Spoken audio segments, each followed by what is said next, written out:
¿Cómo están? Sean todos ustedes bienvenidos a esta nueva edición de En Voz Alta, el programa de la Universidad Arturo Prat, un espacio de reflexión. Esta vez en el marco del proyecto de investigación para el estudio del fortalecimiento de la identidad cultural que ejecuta el Instituto Isluga de nuestra universidad, con el apoyo del Gobierno Regional, GORE, y la Subsecretaría de Desarrollo Regional, hemos implementado el estudio de las identidades culturales en Tarapacá. Y un aspecto que tiene que ver con la identidad cultural de Tarapacá tiene que ver con la educación, con la interculturalidad, con la lingüística. Es por eso que hemos invitado a este programa a una profesora, amiga nuestra, investigadora que participa en este proyecto, la profesora Celia González, a quien le damos la bienvenida. Celia, ¿cómo estás? Bienvenida. Hola, buenas tardes. ¿Cómo estás? Bien, muy bien, gracias. Celia, hemos estado conversando fuera de cámara y ahora también acerca de los aspectos de la interculturalidad, acerca de los aspectos que tienen que ver con las culturas indígenas. ¿En qué estás tú investigando hoy día? ¿Cuál es tu propuesta en la que estás tú ahora? A ver, hay dos líneas que estoy trabajando, pero están todas englobadas dentro del gran concepto de la educación intercultural. La idea es que en este proceso de formación profesional de los jóvenes que están estudiando en la universidad, se produzca en ellos un proceso de sensibilización frente a la diversidad que existe en la región. Y esa toma de conciencia dice relación con la aceptación del mundo indígena que está presente, que está allí vivo, y por tanto reconocerlo como parte de esta multifacética, digamos, diversidad que existe en la región, y al reconocer, digamos, aceptar que ellos están y entrar en un proceso de intercambio, digamos, de conocimiento y saberes y de respeto mutuo. Eso es por un lado. Y ahora, desde la formación de profesores, que es el área donde yo estoy trabajando actualmente, nosotros estamos formando jóvenes indígenas en la educación intercultural, cuyo objetivo primordial es que ellos, como jóvenes indígenas, tengan el objetivo de revitalizar la cultura y la lengua en las zonas rurales con los niños, ¿cierto? Pero a la vez, en las zonas urbanas, de hacer un proceso de sensibilización, de socialización de la cultura y ojalá de la lengua, de esa realidad que está presente en la región. Dentro de ese esquema, la Universidad Arturo Prat tiene una educación intercultural bilingüe, ¿no es cierto? Es un programa. ¿Cuántas promociones han egresado? ¿De cuántos profesores podemos hablar de que están en el campo haciendo lo que tú planteas, la revitalización, la sensibilización? Sí, mira, actualmente nosotros históricamente tenemos ya 4 generaciones. Ya este año está saliendo la 4ª generación que se replicó en Arica. Y eso ha significado que técnicamente la universidad se hizo cargo con fondos del Ministerio de Educación y de la misma institución a partir del año 2002. Las otras 2 generaciones fueron acogidas o absorbidas por una ONG extranjera, que fue Terranova, ¿cierto? Entonces, la idea es que hoy en día tenemos 4 generaciones. De las 4 generaciones, técnicamente tenemos 3 titulados, 3 grupos, digo, titulados, que en este momento alcanza a un promedio de 64 alumnos. ¿Ya? Que están, yo te diría que el gran porcentaje de la 3ª generación están trabajando, el 90% está trabajando, y los otros jóvenes de las otras generaciones están en cargos, están en redes que tienen que ver con la temática indígena, digamos, con la temática desde lo político, desde la salud, desde la educación. Esos son más o menos los espacios. Ahora, lo que yo sí te puedo decir es que hoy, al año 2009, existe una toma de conciencia real en las escuelas, en los directores, en los colegas de las zonas rurales, de la presencia de profesores interculturales bilingües. Qué interesante. Y es interesante y es muy grato escuchar a los alcaldes que ellos también estén pidiendo estos alumnos, porque ellos se han dado cuenta que son los que han dado resultados en el espacio donde están ellos viviendo.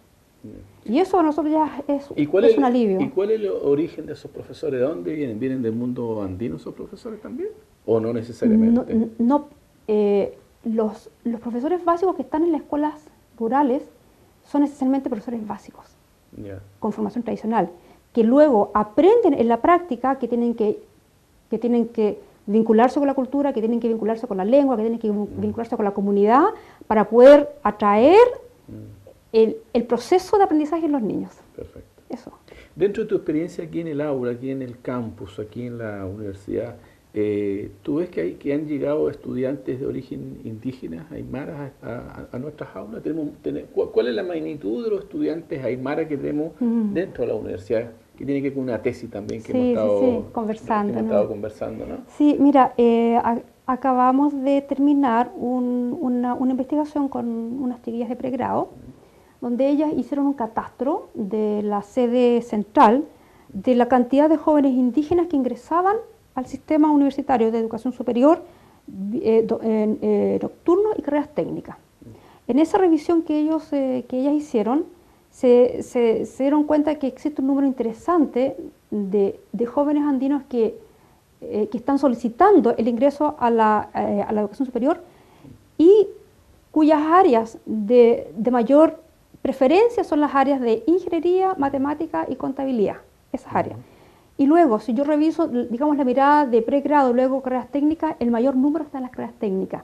En carreras técnicas que están relacionadas con números, con minería y con salud. Lo que vendría a probar un poco es ese lugar común que se dice que los aymaras son buenos comerciantes y son buenos para las matemáticas y ese tipo de cosas, ¿no? Sí. Qué interesante eso. Sí, no se vincula perfectamente. Yeah. Sí. Y además hay una relación ahí con los apellidos también, con apellidos que la CONADI califica como tal, digamos. Sí, ¿no? pero sabes que allí, en ese trabajo, nosotros tuvimos que tomar algunos criterios que tuvimos que adoptar. Por ejemplo, por un lado, trabajamos con la fuente de información que nos entregó la CONADI en relación con un listado que ellos habían trabajado, ¿cierto?, para seleccionar a los de origen indígena según los apellidos. Pero a la vez, las chiquillas, y en esa conversación que nosotros tuvimos, se dieron cuenta, porque ellas son de las comunidades también, que nos planteaban, pero profesora, se resulta que en mi comunidad están los apellidos tanto, que no son indígenas, pero nosotros somos de allí, somos de la comunidad y nosotros somos indígenas.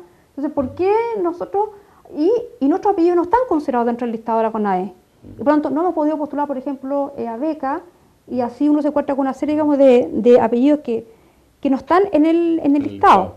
Entonces, a partir de eso, nosotros sugerimos otro criterio más dentro, digamos, de la investigación, que dice relación con aquellos apellidos españoles cuyas personas que lo usan están viviendo en las comunidades rurales de la región de Tarapacá, en X, qué sé yo, y se identifican como indígenas, pasan a ser apellidos también para el reconocimiento indígena. Perfecto.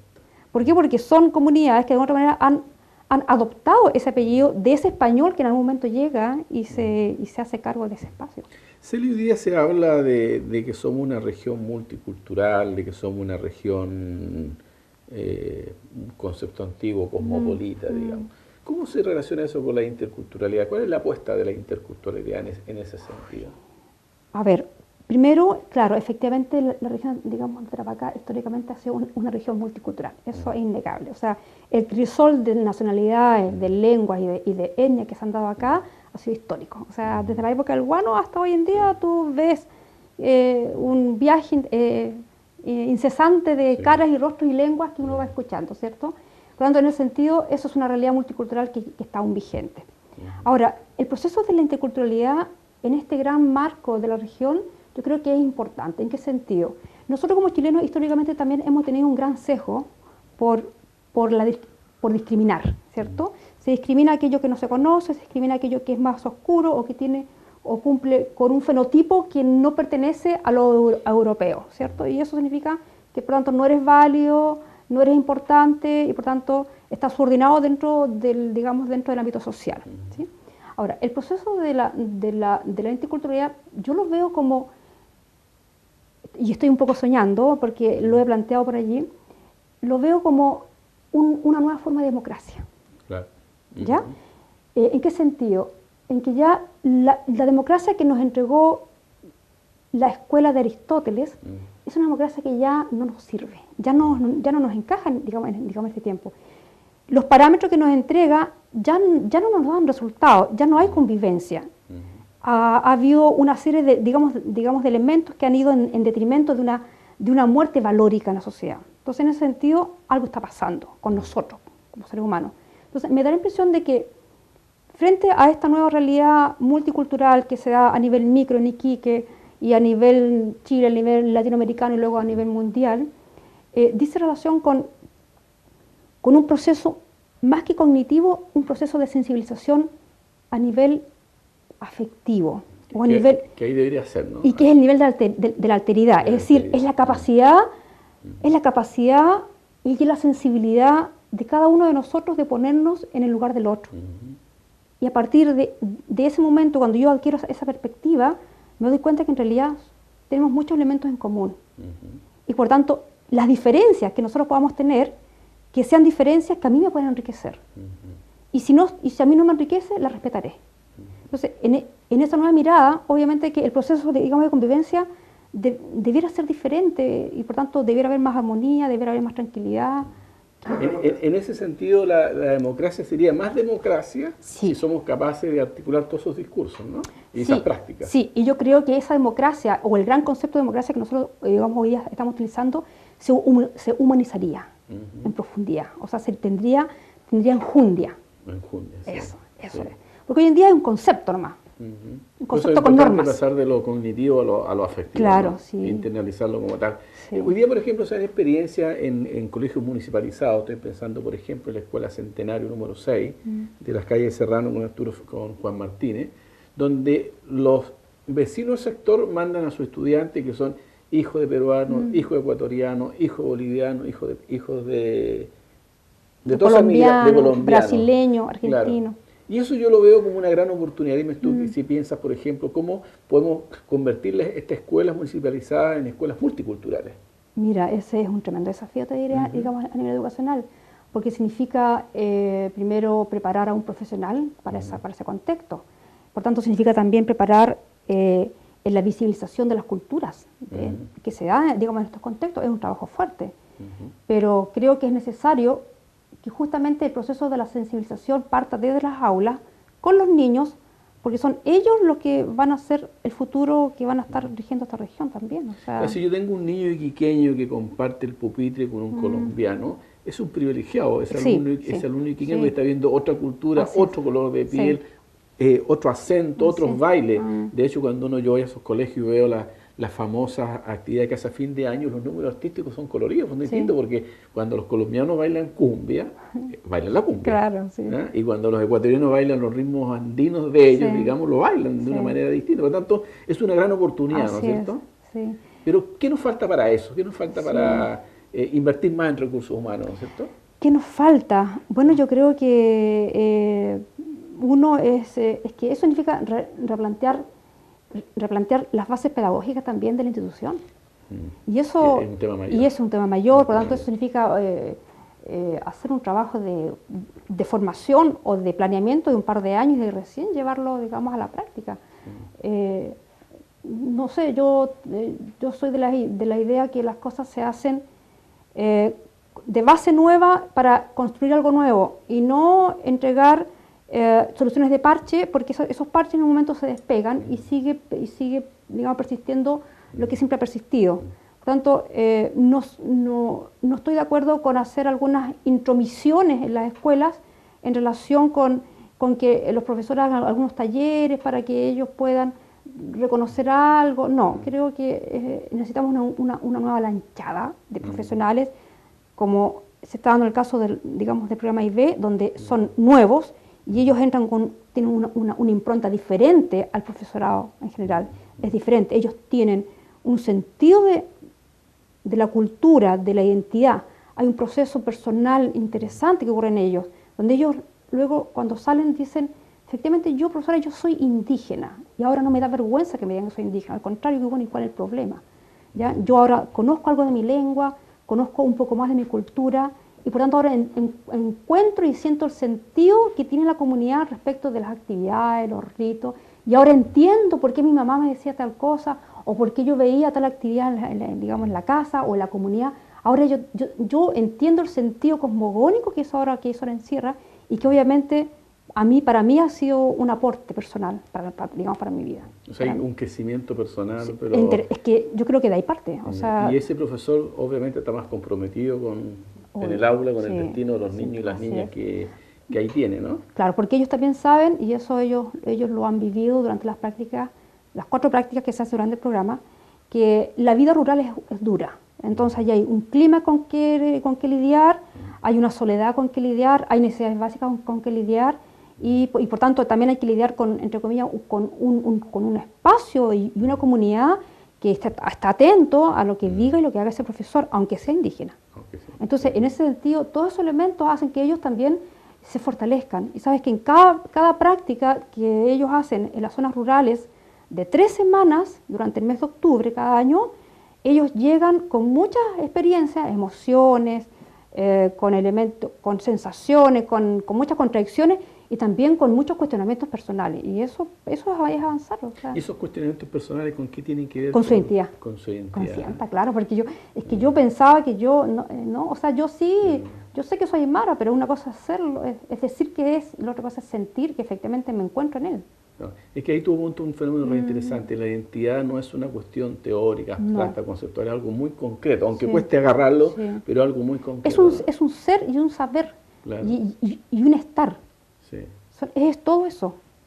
Si yo no estoy sensibilizado en eso, si yo no estoy en ese afecto, es un concepto que pasa por acá y lo funciono.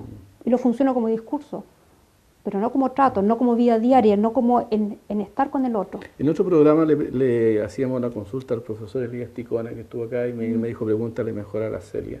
¿Qué va a pasar con la impronta lingüística de peruanos, de bolivianos, de ecuatorianos, de colombianos? ¿Tú has notado algo de eso? Sí, bueno. En el juego de las palabras, sí, por ejemplo. Bueno, en esta investigación que estamos trabajando con el día, que ha sido tratar de hacer un estudio exploratorio de la realidad lingüística que se da en la región, y nos encontramos con dos grandes elementos interesantes. Uno, una realidad multilingüística a nivel urbano, donde tenemos los grandes y diversos grupos de emigrantes latinoamericanos y no latinoamericanos, ¿ya? Pero el gran grupo es latinoamericano y dentro de ese gran grupo, efectivamente, los peruanos. Es el gran grupo social que tenemos hoy en día. Y luego el otro gran grupo que es en relación con el mundo indígena. Indígena de la zona, por tanto, de la misma región o provenientes de otras regiones o fuera del país que están llegando. O sea, allí tenemos 2 focos, ¿ya? En el foco primero, en el foco urbano, lo que nosotros hemos detectado son 2 elementos interesantes. Uno que tiene que ver con grupos que son los no indígenas y son no latinoamericanos, que tienen una lealtad lingüística frente a su lengua y una lealtad frente a su cultura. ¿Como quién, por ejemplo? Por ejemplo, todos los grupos asiáticos, todos los grupos islámicos. ¿Ya? Es muy común que tú vayas a un supermercado y tú te encuentres con una familia donde la mujer está vestida a su modo, los niños, y entre ellos hablan en su lengua, y nadie dice nada, y nadie mira al extraño, y nadie le dice alguna pachotada, ¿cierto? Y eso nosotros lo encontramos en ese grupo. Ahí hay una lealtad lingüística y cultural interesante. Interesante el concepto de la lealtad lingüística. Y luego hay otro grupo, que es el grupo de los latinoamericanos, que también es muy interesante, que tiene que ver con para mi gusto, una deslealtad lingüística, en el sentido de que ellos se van despojando sutilmente de su propia lengua en cuanto a los sonidos, al tema fonético, fonológico, en cuanto a giros, ¿cierto?, o a formas de cómo expresarse de su comunidad, ya peruana, colombiana, ecuatoriana, y van recogiendo los giros típicos de entre comillas, chilenos. Se van mimetizando. Entonces, es una forma de ir asimilándose, ¿para qué? Para ir siendo aceptados por la comunidad, para no decir, este de aquí, este de allá, qué sé yo. Entonces, a mí me ha pasado que yo me he encontrado con personas que tú, al escuchar, tú dices, parece que es peruano, pero no, parece que es medio colombiano. Y tú miras el rostro y dices, ya, es de tal lugar. ¿Te fijas?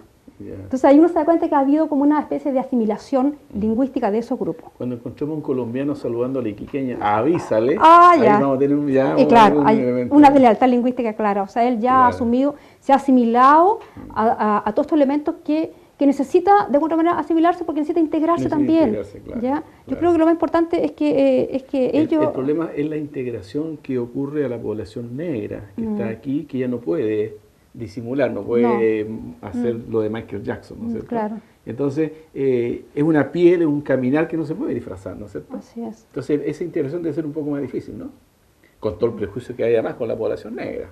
Afro, bueno, yo creo que ahí está el papel fundamental de la educación intercultural.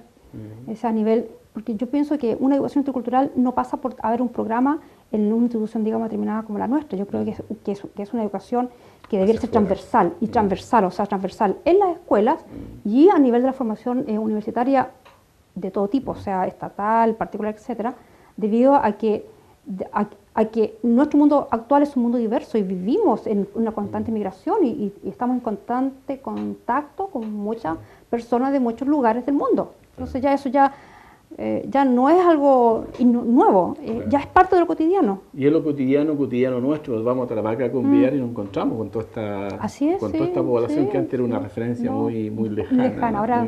Ahora es cercana, es de tú a tú, digamos. Uno sube en una micro y se encuentra y en todos esos lugares, ¿no? Así es. Eso. ¿Cuál crees tú, Celia, para ir redondeando, para ir dando vueltas, cuál sería la misión de la universidad en esto? Que nosotros los universitarios, ¿qué rol deberíamos jugar en esta cosa, tomando en cuenta la vinculación con el medio y esas situaciones? Bueno, yo creo que la misión está un poco por el concepto que yo mencioné anteriormente, que tiene que ver con esta transversalización de la inculturalidad como proceso formador, ¿ya? Y por tanto también significa de que si hay un minero, hay un joven que está estudiando ingeniería en mina, tiene que conocer lo que le compete al proceso, prácticamente tiene que conocer el espacio geográfico. ¿Y qué significa eso del mundo andino, por ejemplo? ¿Ya? Y por tanto, ¿por qué hay un discurso desde lo andino o desde ciertos grupos de defensa frente a ese espacio, frente a los marcos, frente a los ríos? ¿Por qué? O sea, no es un discurso netamente económico, tiene que ver con un tema de vida, es un tema de sustentabilidad. Y no es poético tampoco. Claro, ¿te fijas? Es algo, claro, por tanto, y por tanto eso también tiene que darse a nivel de la formación de otras disciplinas, por ejemplo, en lo que es salud, en lo que es la ingeniería, en lo que es el área, por ejemplo, de las leyes. Claro. O sea, todos los alumnos que van a ser profesionales tienen que saber que aquí, si usted va a ir a defender como abogado, va a ir a hacer, digamos, una defensa, también tiene que estar consciente cómo ese joven que es indígena o esa persona que es indígena tiene su estructura mental y tiene su contexto y por tanto cuáles son sus prioridades valóricas en relación con el acto que está cometiendo. No estoy justificando actos que son, transversalmente, censurables. Tiene que ver a veces con la lógica de cómo uno debe entender el accionar, digamos, de estas personas. ¿Ya? Celia, vamos a quedar con gusto a poco. Se nos acabó la conversación. Quiero agradecer tu buena disposición para conversar en voz alta estos temas. Te vamos a regalar la revista de Ciencias Sociales, una revista ya que va en su número 22, aunque esta es la 21. 21, sí. Está del año 1992, ha salido religiosamente puntual. Muchas gracias por tu presencia. Gracias, Bernardo, por esta invitación. Ha sido para mí muy, muy agradable conversar contigo y un poco comentar a la comunidad esto que estamos haciendo, y es parte de nosotros también. Perfecto. En el marco del estudio para el fortalecimiento de la identidad cultural que ejecuta el Instituto Isluga de la Universidad Arturo Prat, con el apoyo económico del GORE y de la SUTERE, nos despedimos para un próximo programa después de haber conversado muy gratamente con la profesora, colega y amiga Celia González. Nos vemos en una próxima oportunidad.